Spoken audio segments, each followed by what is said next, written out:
So in this video we will talk about chapter 8 for class 8 cell structure and its functions. So first para just say that we have seen many non-living and living organisms, and we have to just list out some of the basic functions of the living organisms. So it's your wish to do it or not. So let's come to second paragraph. Different sets of organ perform the various functions you have listened. So in this chapter, you shall learn about the basic structure unit of the organ, which is a cell. So what does it mean कि जो हमारा different sets होते हैं organs के वो अलग अलग जो काम करते हैं वो फंक्शंस करते हैं ना फॉर एग्जांपल स्टमक इंटेस्टाइन उनका अलग अलग टास्क दिया हुआ है वो करते हैं ठीक है। तो हमने सुना ही है इस बारे है ना। तो वो ऑर्गन्स जो होते हैं उनकी जो स्ट्रक्चरल यूनिट है वो है एक सेल। एक सेल क्या होता है? हर एक ऑर्गन में बहुत ज़्यादा मात्रा में सेल होते हैं ठीक है। तो सेल जब कंबाइन करते हैं जुड़ जाते हैं तब जाकर हमारा एक ऑर्गन बनता है ठीक है। सो सेल में be compared to bricks. Bricks are assembled to make buildings. Similarly, cells are assembled to make the body of every organisms. Okay. So discovery of the cell. Robert Hooke in 1665 observed the slices of cork under a simple magnifying device. Cork is a part of the bark of a tree. He took thin slices of cork and observed them under the microscope. He noticed partitioned boxes or compartment in the cork slice. Now जो Robert हुकी था उसने 1667 में एक cork की slice ली थी है ना। तो कॉर्क क्या होता है? ये बार्क होती है ट्री की है ना। आपने सुना होगा bark of the tree is known as cork. तो उसने छोटा सा हल्का सा थिन स्लाइस लिया और उसको माइक्रोस्कोप के अंदर देखा। तो उसको ये जो आप डायग्राम देख सकते हो इसके अंदर बॉक्सेस बने हुए हैं ना, तो उसको वैसा कुछ दिखा। तो उसके अंदर एक चाहत आने लगी कि वो पता करे कि ये बॉक्सेस हैं क्या। So these boxes appeared like honeycomb. He also noticed that one box was separated from other by a wall of partition. Hooke coined the term cell for each box. What Hooke observed is boxes or cells in the cork were actually dead cells. तो जो boxes थे ना, मैं आपको diagram show कर देती हूँ। जो बॉक्सेस बने हुए हैं तो उसको उसने ऑब्जर्व किया और ये कैसे दिखते थे? एक हनी कॉम्ब के जैसे दिखते थे। तो उसने देखा कि जो हर एक box cells are called tissue and the bundles of tissue are called an organ. So let's see activity. Activity 8.1 says that it's for the teacher. So you may ask the teacher to do it. Let's see the shape of cells.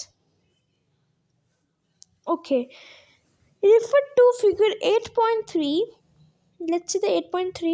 Where is it?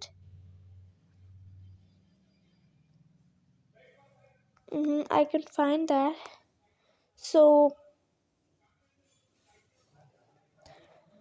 refer to the figure 8.3. How would you define the shape of a amoeba in the figure? You may say that the shape appears irregular.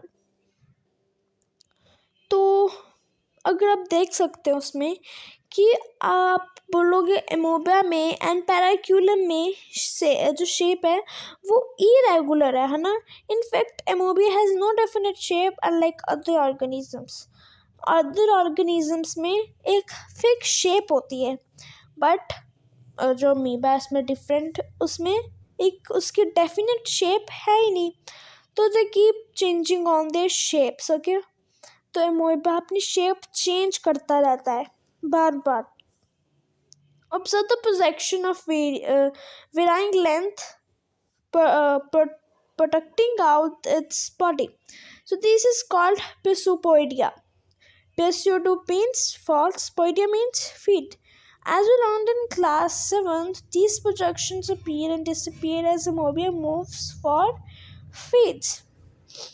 तो ये क्या बता रहा है, अगर हम observe करेंगे projections को, उसकी लेंथ को आउट ऑफ द बॉडी, तो उसमें से हम एक चीज़ दे सकते हैं जिसको हम कहते हैं प्यूसोपोडिया. तो फॉल्स फीट इसका सेकेंड नेम है. So this projection appears and disappears. तो ये जो प्यूसोपोडिया है ये कभी कभी हमें दिखता है, कभी कभी हमें नहीं दिखता. क्यों? क्योंकि जो एमोबिया है वो मूव्स होता रहता है, वो चलता रहता है इधर उधर, एंड जब वो फीड करता है अपने आप को, है ना, अपने आप को खाता है या फिर नहीं खाता, तो पीसोपोडिया दिखता है और दिखना बंद भी हो जाता है. Okay, what advantage does एमोबिया derive by changing shape. तो ये पूछ रही है जब एमोबिया अपनी शेप चेंज करता है तो उसको क्या एडवांटेज होती है. Now let's see the advantage. So, the change in shape is due to the formation of pseudopodia, which facilitates movement and help in capturing food. Shape भी कौन चेंज करता है? Formation of pseudopodia. तो ये इसमें help क्या मिलती है इसको? एक तो ये अपनी मूवमेंट कर पाता है और अपने फूड को ले भी पाता है, कैप्चर कर पाता है. तो pseudopodia का एक आप एडवांटेज हमें मिल गया है कि इसकी चेंज ऑफ शेप कैसे होती है जब पीछे, अनलाइक नॉन लिविंग ब्रिक्स. सो ने क्या बताया कि जो हमारी बिल्डिंग्स होती हैं उसमें जो ब्रिक्स तो होती हैं सेम होती हैं, बट उसमें डिफरेंट डिज़ाइंस होते हैं, डिफरेंट शेप्स होते हैं, डिफरेंट साइजेस होते हैं. ठीक है, ऐसे ही हमारे अंदर सेल्स तो सेम होते हैं ऑलमोस्ट, बट हमारा ऑर्गन के साइज, उसकी शेप, उसका डिज़ाइन अलग होता है. ना फॉर एग्जाम्पल सेल इकट्ठे होकर हमारे एक इंटेस्टाइन बनाता है, स्मॉल इंटेस्टाइन. तो वो ही डिफ़र करता है हमारे स्टमक से. वो भी तो एक सेल से बना है, बट उसमें डिफरेंस क्या है? उसके डिज़ाइन का एंड शेप एंड साइज का भी डिफरेंस है. सो अ hen egg can be seen easily. Is it a cell or a group of cell? सो ये पूछ रहे कि हैन का जो एग है वो हम उसको ईजिली देख सकते हैं, बट जो सेल होते हैं उसको हम नहीं दे सकते. उसको तो हम माइक्रोस्कोप के अंडर देख सकते हैं. तो वो सेल है या फिर बहुत तो ग्रुप्स ऑफ सेल है. तो आपको फाइंड करना है और कमेंट सेक्शन में आपको बताना है. So now you can see this difference दी है. जैसे हम बिल्डिंग बनाते हैं उसके लिए हमारी ब्रिक वॉल होती है, वो हेल्प करती है ना. ऐसे ही अब ऑनियन पील का जो होता है उसके अंदर भी सेल्स होते हैं एंड वो इस तरह के दिखते हैं. ऑलमोस्ट ये सेम है ना, बट सेल एक लिविंग हो सकता है, but brick is non living. ये डेड नहीं है, ये नॉन लिविंग है brick wall. Okay, so the egg of a hen represents a single cell and is big enough to seen by an eye.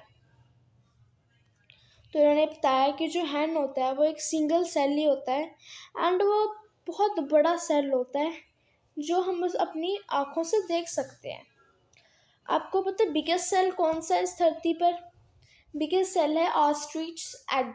वो ostrich का egg जो होता है वो बहुत बड़ा होता है एंड वो सबसे बिगेस्ट सेल कहलाया जाता है. एंड लॉन्गेस्ट सेल है हमारा न्यूरॉन्स. ओके, न्यूरॉन्स आपको हमारे ब्रेन से कनेक्ट होते हैं एंड हमें सारी सेंसेशंस बता देते हैं. ठीक है, तो longest cell is neuron and biggest जो सेल है वो है ostrich egg. Now let's see next paragraph. Organisms show variety in cell number, shape and size. तो जो ऑर्गेनिजम्स होते हैं वो वैरायटी दिखाते हैं सेल्स के नंबर में, सेल्स की शेप्स में और सेल्स के साइज में. So how do scientists observe and study the living cell? They use a microscope which magnify objects. Stains are used to color parts of the cells to study the detailed structure. तो इन्हें बताया इस paragraph में हमारे microscopes के बारे, जो हमारी सेल की पूरी इंफॉर्मेशन देते हैं। एक आप ये एडवांटेज हमें मिल गया है कि इसकी चेंज ऑफ शेप कैसे होती है जब पीसोपोडिया पैदा होता है, उसके अंदर दिखता है हमें, है ना। एंड पीसोपोडिया क्या करता है, उसकी मूवमेंट की भी हेल्प करता है एंड उसकी कैप्चरिंग ऑफ फूड में भी हेल्प करता है।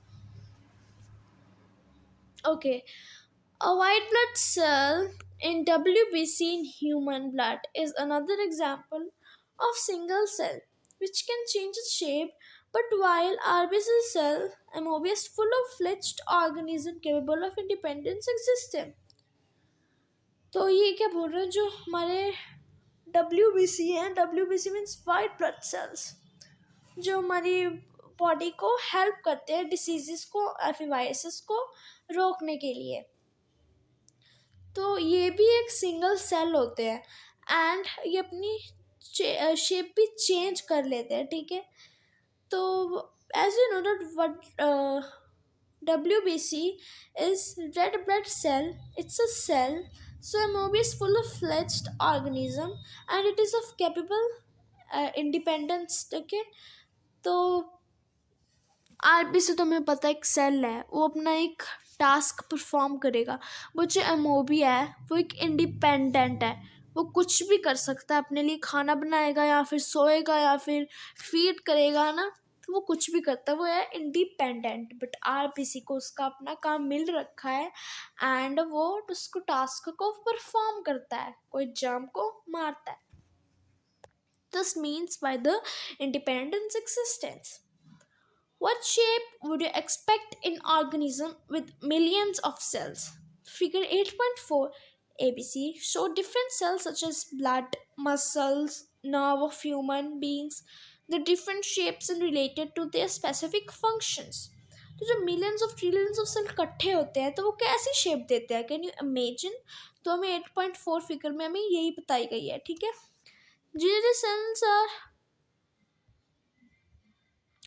Generally cells are round, spherical or elongated in figure 8.4, but some cells are long pointed at both ends. They exist at a spindle shape, figure 8.4b. Cells sometimes are quite long, some are branched like nerve cell or neuron. The nerve cell receives transfer and transfers message। तो ये क्या बोल रहे हैं, generally जो sales होते हैं वो राउंड होते हैं, स्फेरिकल होते हैं और इलोंगेटेड मीन लंबे लंबे। तो सम जो कोई सेल होते हैं वो लॉन्ग होते हैं, उनके एंड्स में पॉइंटेड शेप्स होती है और एक स्पिंडल शेप के होते हैं, ठीक है। Spindle shape as you can see in 8.4b, spindle shape you can see, बीच में मोटी, साइड में थोड़ी पतली सी एंड वाली। So there is some quite long, कभी कभी लॉन्ग भी होते हैं ना। तो मेरी जो लॉन्गेस्ट है मैंने आपको बता दिया कौन सी है, नर्व सेल और न्यूरॉन है। तो न्यूरॉन क्या करती है, वो रिसीव या फिर ट्रांसफर करती है मैसेजेस को ना। फॉर एग्जांपल हमने आग को छू लिया गलती से ना, scope which magnify objects. Stains are used to colour parts of the cells to study the detailed structure. तो इन्हें बताया इस पैराग्राफ में हमारे माइक्रोस्कोप्स के बारे, जो हमारी सेल की पूरी इंफॉर्मेशन देते हैं। सो साइंटिस्ट ने कैसे ऑब्जर्व किया था कि लिविंग सेल पाए जाते हैं हमारे अंदर। उन्हें माइक्रोस्कोप लिए जो बहुत ज़्यादा जूम हो सकते थे एंड हमारे अंदर देख सकते सब कुछ। उसमें डाइज डालते हैं, स्ट्रेन्स डालते हैं, जैसे हम कपड़े के अंदर उसको डाई देते हैं, तो उसके अंदर भी हम इसको माइक्रोस्कोप्स के अंदर स्ट्रेन्स डालते हैं ताकि उसको कलर दे सके और हम उस कलर के साथ उसकी डिटेल स्ट्रक्चर पढ़ सकें। There are million of living organisms, they are different shapes and size. Their organs also vary in shape, size and number of cells.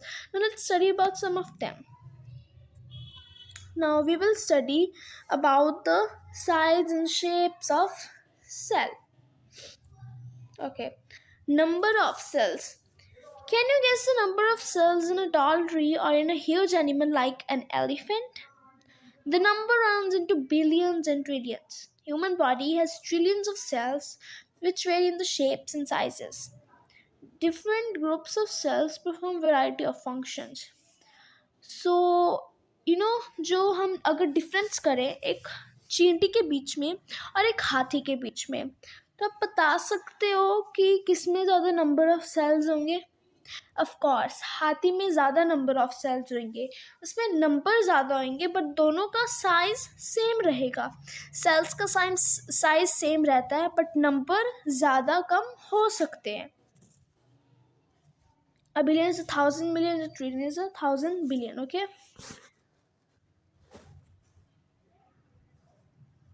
Now let's talk about organisms made up of more than one cell, which is called as multicellular.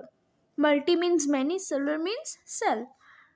सो जो organisms होते हैं वो ज़्यादातर बहुत ज़्यादा sales से बनते हैं, जिसको हम कहते हैं मल्टी सेलुलर.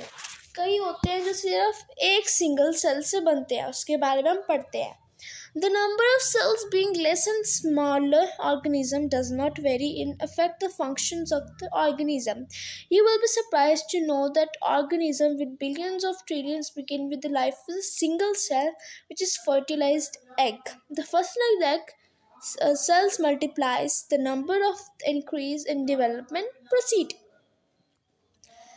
तो जो अगर हम बात करें नंबर ऑफ सेल्स की, तो हमें एक एग्जाम्पल ली थी कि चींटी के बीच में कम नंबर ऑफ सेल्स होते हैं बट हाथी में बहुत ज़्यादा होता है, ट्रिलियंस भी होते हैं.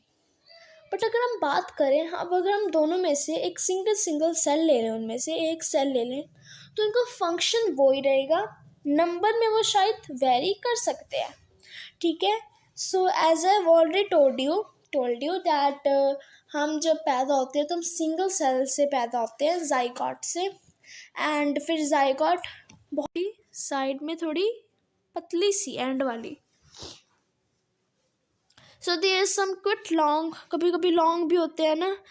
तो मेरी जो लॉन्गेस्ट है मैंने आपको बता दिया कौन सी है, नर्व सेल और न्यूरॉन है. तो न्यूरॉन क्या करती है, वो रिसीव या फिर ट्रांसफ़र करती है मैसेजेस को. ना फॉर एग्जांपल हमने आग को छू लिया गलती से ना, तो हम जल्दी से आग को अपने हैंड को पीछे करते हैं. क्यों? क्योंकि जो हमारे उसमें से न्यूरॉन्स होते हैं वो ब्रेन को मैसेज देती है कि अरे भाई हमने तो आग में अपना हाथ डाल लिया. तो जो ब्रेन होता है वो मैसेज सेंड करता है कि अपना हाथ जल्दी जल्दी पीछे कर लो, नहीं तो आपका हाथ जल जाएगा. तो ये transfer and receive message. A is WBC, B is spindle shaped, okay, cells, then spindle shaped cells, muscle cells, okay, and C is long branched nerve cell. So let's continue reading. Thereby helping to control and coordinate the working of different parts of a body. हम चलते हैं, फिरते हैं, उठते हैं, बैठते हैं, पढ़ते हैं, लर्न करते हैं, वो सब हमारा ब्रेन संभालता है. वो सब मैसेज हमारे न्यूरॉन से ब्रेन तक जाते हैं. So can you guess which part of the cell gives its shape? Components of cells enclosed in membrane. This membrane provides shape to the cell of a plant and animal. Cell wall is an additional covering over the cell membrane in plant cells. It gives shapes and rigidity to these cells. Figure 8.7. Bacterial cells also has a cell wall. तो ये क्या बता रहे हैं कि आपको पता है कि एक सेल का पार्ट जो होता है उसको शेप कौन देता है? Components of cell are close in membrane. तो जो सेल के कंपोनेंट्स होते हैं, जो सेल के अंदर काम करते हैं, वो एक मेम्ब्रेन के अंदर क्लोज होते हैं, जिसको हम कहते हैं सेल मेम्ब्रेन. दिस मेम्ब्रेन क्या करती है? ये मेम्ब्रेन एक शेप प्रोवाइड करती है. दोनों प्लांट एंड एनिमल सेल के अंदर ही होती है. एक बाउंड्री टाइप के अंदर काम करती है. हम इसकी डायग्राम भी देखेंगे आगे. तो ये जो सेल वॉल होती है is additional covering to over the cell membrane of plant cell.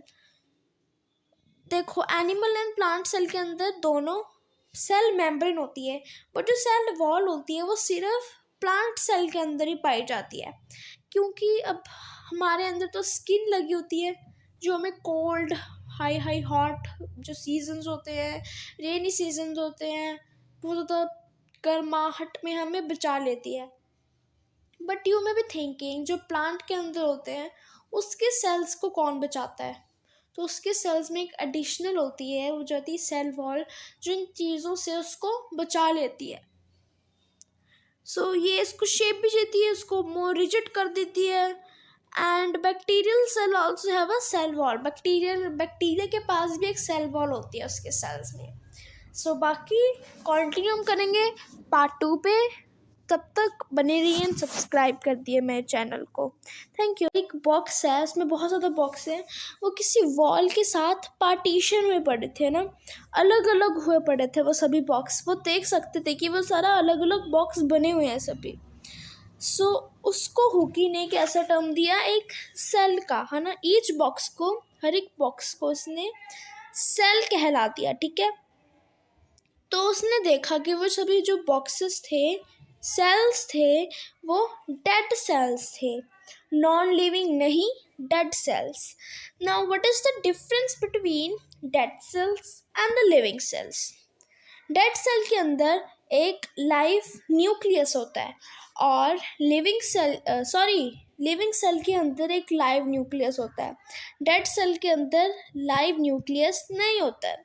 And इस सब के बारे, न्यूक्लियस एंड अदर ऑर्गन्स के बारे जो हमारे सेल्स के अंदर होते हैं, वो हम आगे पढ़ेंगे।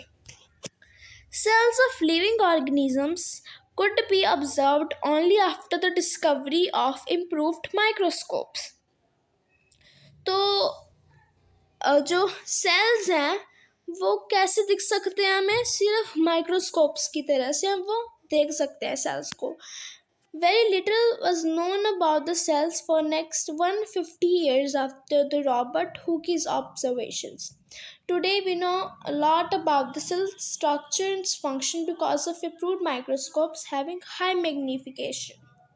तो पहले जो उसने इन्वेंशन की थी सेल्स की, वो ज़्यादा जूम नहीं कर पाती थी, ठीक है। तो तब तक 150 ईयर्स के बाद जब रॉबर्ट ने बताया था कि बॉक्स मैंने सेल के नाम पे है, तो 150 ईयर्स के बाद तक उसमें ज़्यादा खोज नहीं की गई थी। बट अब हमारे पास बहुत ज़्यादा जूम करने वाले माइक्रोस्कोप्स हैं जिससे हम आराम से पता लगा सकते हैं कि इस सेल की स्पेसिफिकेशंस क्या है। So let's talk about the cell. Both bricks in a building and cells in the living organisms are the basic structure units. Now what they are saying, जैसे हम कोई घर बनाते हैं, यहाँ पे सबसे पहली चीज़ हम क्या रखते हैं? एक ब्रिक रखते हैं। ब्रिक को जोड़ कर हमारा एक हाउस बनता है ना। ऐसे ही अगर हम सेल को कंबाइन करते हैं तभी हमारा जाकर एक ऑर्गन बनता है, और सेल कंबाइन होंगे और ऑर्गन बनेंगे, ठीक है ना। जब बच्चा माँ के पेट में होता है तब जो फर्स्ट सेल हमारा जो पैदा होता है वो है जाइगोट। तो जाइगोट के बाद और सेल पैदा होते हैं और ऑर्गन्स बन जाते हैं, और लास्ट में जाके वो बिल्कुल रेडी हो जाता है। So the buildings through built of similar bricks have different designs, shapes and sizes. Similarly, in the living world, organisms differ from one another, but in all are made up of cells. Cells in a living organisms are complex living structure, unlike non-living bricks.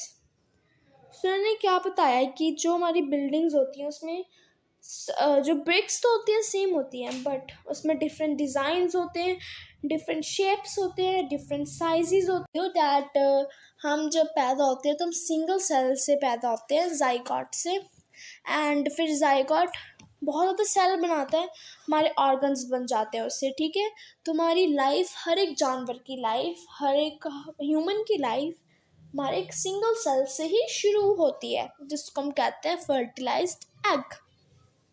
तो वो sales increase करती जाती है, हमारे organs बनते रहते हैं, हमारा शरीर डेवलप होता है। So look at figure 8.3 AB. Both cells are made of single cell. We can see here amoeba and paramecium. तो ये सिंगल सेल है, इनमें सिर्फ एक सेल है, सिर्फ और सिर्फ एक सेल है। तो इनको हम क्या कहते हैं? The single cell organisms are called as unicellular. Uni means one, cellular means cell. तो उनमें एमोएबा एंड पैरामीकियम, इसमें सिर्फ एक सिंगल सेल से बना है। Let's talk next organisms. A single-celled organism performed all the necessary functions that multicellular perform. तो जो सिंगल सेल होते हैं वो सेम फंक्शंस करते हैं जो हमारे मल्टी सेलुलर करते हैं। तो जो एमोइबा एंड पैरामीकियम है वो बहुत ज़्यादा छोटे होते हैं, तो उनमें ज़्यादा सेल फिट आ ही नहीं सकते, तो उसमें सिर्फ एक सिंगल सेल होता है और सिंगल सेल ही उनका सारा काम करता रहता है। जैसे हमारी ह्यूमन बॉडी बहुत बड़ी होती है उनसे, तो हमें बहुत ज़्यादा ट्रिलियंस ऑफ सेल्स हैं, बट उनमें सिर्फ एक है, तो उनको हम कहते हैं unicellular. As the single cell organisms like amoeba captures and digests food, respires, secretes, growth and reproduce, तो सिंगल सेल ही सब काम कर देता है। Similar functions in multicellular organisms are carried out by group of specialized cells forming different tissues in turn from organs. Okay, तो ये क्या कह रहे हैं कि सिमिलर फंक्शंस जो हमारे यूनिसेलुलर में होते हैं वो मल्टी सेलुलर ऑर्गेनिजम्स भी करते रहते हैं। ठीक है, तो tissue in turn form organ. Tissue क्या होता है? They are telling the similar functions in multicellular organisms are carried out by groups of specialised cells forming different tissue. अब हम अगर सेल को इकट्ठे करते हैं तो वो एक टिश्यू कहलाता है। हमने हज़ार से ज़्यादा कुछ टिश्यू ले लिया ना, तो अगर टिश्यू को अगर हम देखेंगे तो वो एक ऑर्गन कहलाएगा। ऑर्गन क्या होता है? ऑर्गन अगर हम बहुत ज़्यादा सेल्स को कंबाइन करेंगे तो वो एक टिश्यू बनाएगा। अगर हम बहुत ज़्यादा टिश्यू को कंबाइन करेंगे तो वो एक जाकर एक ऑर्गन बनाएगा। Okay, the bundles of cells are called tissue and the bundles of tissue are called an organ. So let's see activity.